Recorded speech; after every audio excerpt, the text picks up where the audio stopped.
We've learned how to create web pages, but what about websites? In this video, we'll learn how to create multiple HTML documents and link them together. What if we want a link to take us to another web page?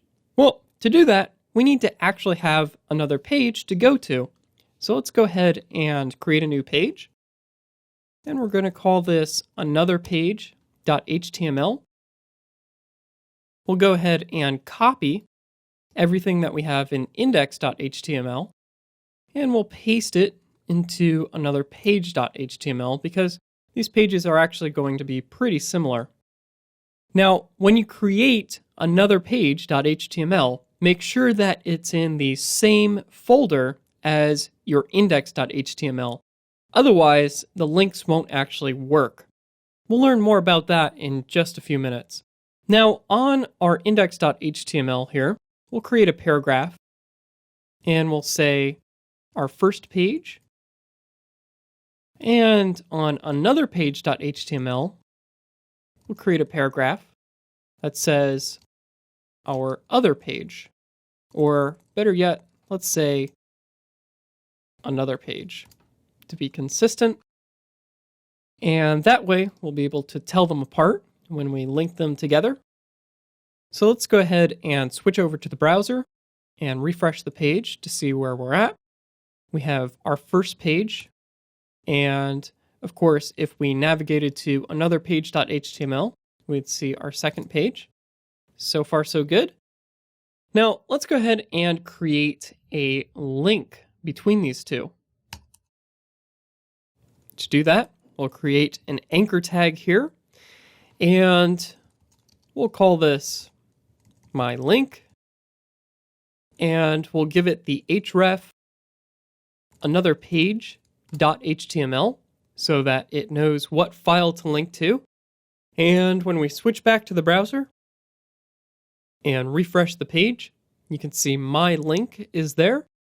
And when we click it, it brings us to anotherpage.html.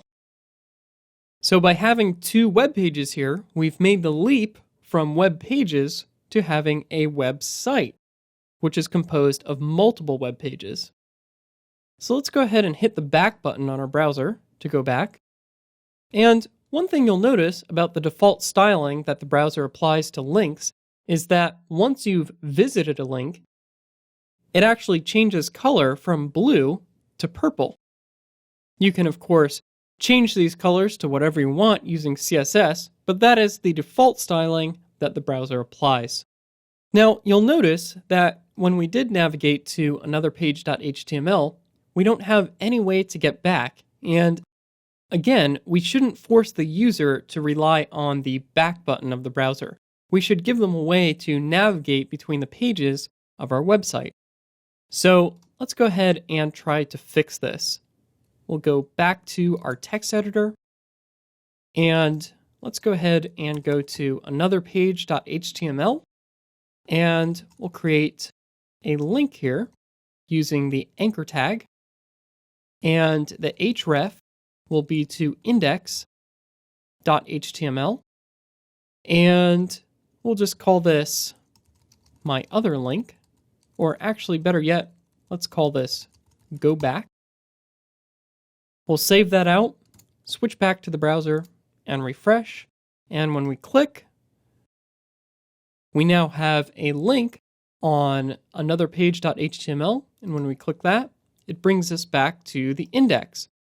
Now, you'll notice up here in the address bar that we know that we're navigating to another page.html because it's actually changing up here. So watch that as I click this link. We'll click my link, and you see it changes to anotherpage.html. We can, of course, just go ahead and type in index.html, and it will take us back.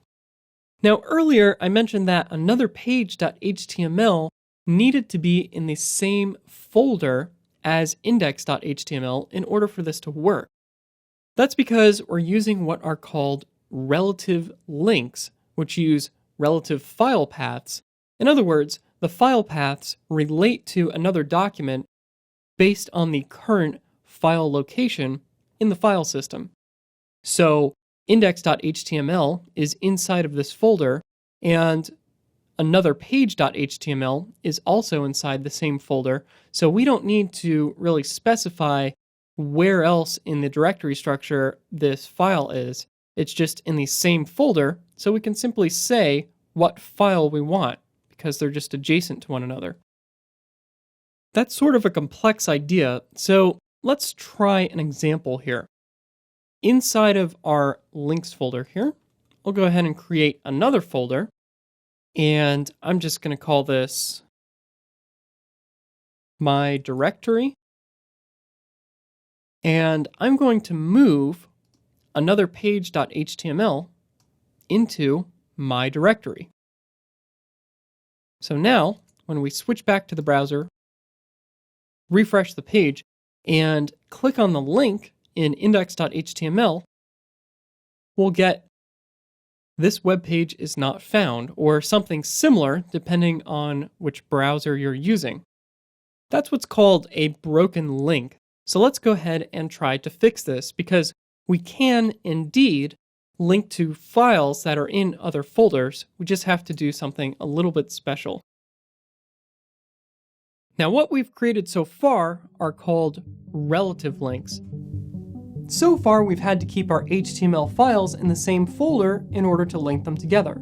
In the next video, we'll solve this problem by learning about relative and absolute links.